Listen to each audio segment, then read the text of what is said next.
Harper Audio presents Every Woman for Herself by Trisha Ashley, read by Julia Barrie.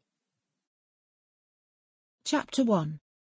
Alien Husbandry, 2001.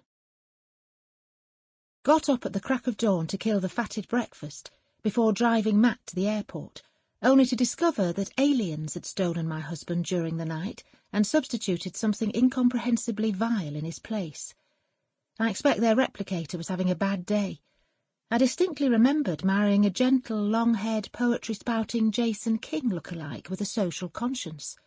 But what was facing me over the breakfast table was a truculent, middle-aged businessman, paunchy, greying, and flaunting a Frank Zappa moustache, seemingly edged with egg yolk. But I knew better. The alien snot was the clincher. It was not a pretty sight, but fascinating for all that. I went to peer into the kitchen mirror to see if I'd changed as well. But no, I still looked like a miniature Morticia Adams.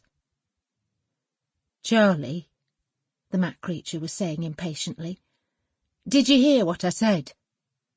About wanting a divorce?" I certainly had. What did he think had ripped the veils of delusion from my eyes? But I was temporarily deprived of speech, as almost a quarter of a century of married life flashed before my eyes in Hogarthian vignettes. Flake's progress. The inner film came to a jerky halt. "Yes," I said finally, nodding. I understood. Unfortunately, my memory was not of the selective kind, a cheery sundial remembering only the happy hours, so my recollections were freely punctuated with loss. Lost mother, lost virginity, lost babies, lost husband, lost in space. Charlie Rymer, this was your life. For some reason, Matt seemed disconcerted by my reaction. "We've grown apart since I've been taking these foreign contracts, and I've come to realise that this will be best for both of us. In fact, we can divorce right away, since we've been separated for more than 2 years. "How can we be separated when you're here?" I asked, trying to get my head around this concept. "But I'm not really here, am I?" he said impatiently. "I'm in Saudi." "But you're back for quite long holidays between contracts, and you said it would be better if I stayed here." "You would have hated it. You know you don't even like leaving the house, let alone the country." "But that's just York. It's got the wrong sort of outside. I'm fine at home." "This is your home." "I meant up Vale and Black Dog Moors." "You seemed eager enough to run away from it with me." "Well, that was love, an unplanned pregnancy and father." Matt said earnestly, "Charlie, it isn't that I'm not still fond of you."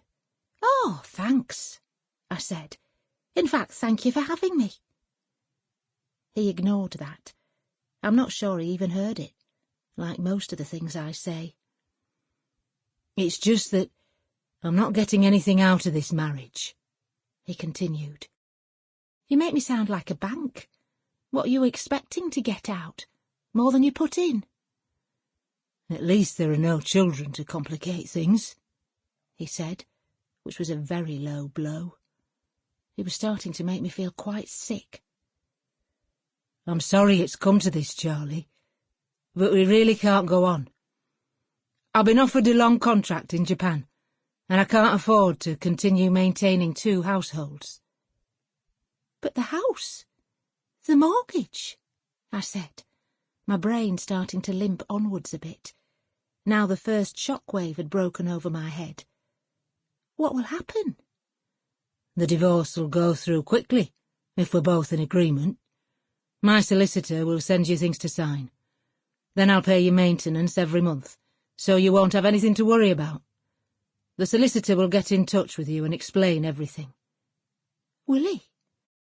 Is that what you've been doing this week? Organising our divorce? Why didn't you talk to me about it instead of suddenly handing me a fait accompli on your last morning home? After all, I haven't done anything, have I?" "No, Sample complete. Ready to continue?